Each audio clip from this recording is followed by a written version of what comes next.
جو بندہ سورت علم نشرح پڑھتا ہے اس کو بن مانگے ملتا ہے۔ آج بھی جو بندہ سورت علم نشرح پڑھتا ہے، جب سب راستے بند ہو جائیں، در در کی ٹھوکریں ملیں، کوئی ساتھ دینے والا نہ ہو، گھبرائیں مت، سورہ علم نشرح پڑھیں، بن مانگے پائیں۔ سورہ علم نشرح پڑھنے سے جو سوچیں وہ پائیں، ہر حاجت پوری۔ سورہ علم نشرح کے فوائد اور فضیلت ہمیں شیخ الوظائف بتائیں گے۔ کیوں؟ اللہ جل شانہ نے اپنے حبیب کے ساتھ یہ وعدہ فرما دیا کہ آپ کو بن مانگے میں نے آپ کا سینہ کھول دیا، بن مانگے آپ کا سینہ کھول دیا۔ اور یہ نعمت سورت علم نشرح میں موجود ہے کہ بن مانگے آپ کا سینہ کھول دیا۔ آج بھی جو پڑھتا ہے راستے بھی کھل جاتے ہیں، سینہ بھی کھل جاتا ہے، منزلیں بھی کھل جاتی ہیں، آسانیاں بھی ہو جاتی ہیں، اور مشکلیں بھی دور ہو جاتی ہیں، اور پریشانیاں بھی ختم ہو جاتی ہیں۔ اور میں کہ جو علم نشرح قیامت تک پڑھے گا اللہ اس کا سینہ کھول دے گا۔ قیامت تک سے مراد موت تک، ہر موت قیامت ہے۔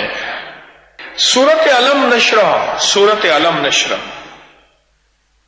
اس کی برکت سے قیامت تک راہیں کھل جاتی ہیں، بہت زبردست عمل ہے۔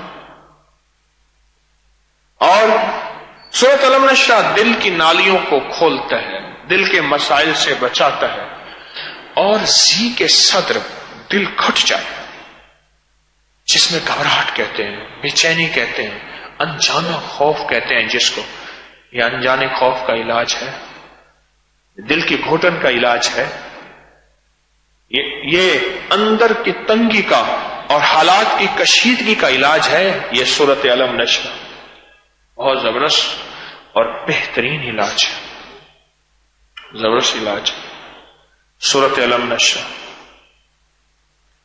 اور حافظے کے لیے، میموری کے لیے، حافظے کے لیے زبردست چیز ہے، بہت زبردست چیز ہے حافظے کے لیے، یادداشت بہتر کرنے کے لیے۔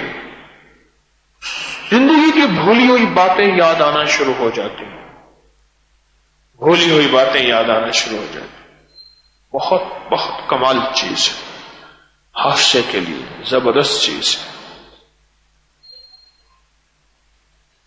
اور اگر راستے میں کہیں ٹریفک بلاک ہے وہ تو آپ کا بارہا کا آزمودہ ہے، اور اگر دل کی نالی بلاک ہے، اور اگر آنتوں میں بلاک ہے اور پرانی قبض ہے وہ بھی لاجواب، اور اگر پتھری بلاک ہے گردے کی، مثانے کی، پتے کی، اس کے لیے بھی تجربہ ہے۔ یقین کے ساتھ اگر سورت علم نشرح کا ورد کیا جائے اور اس سے دوستی کی جائے، زندگی میں بہاریں آ جاتی، اور زندگی میں برکتیں آ جاتی، اور زندگی میں خیریں آ جاتی۔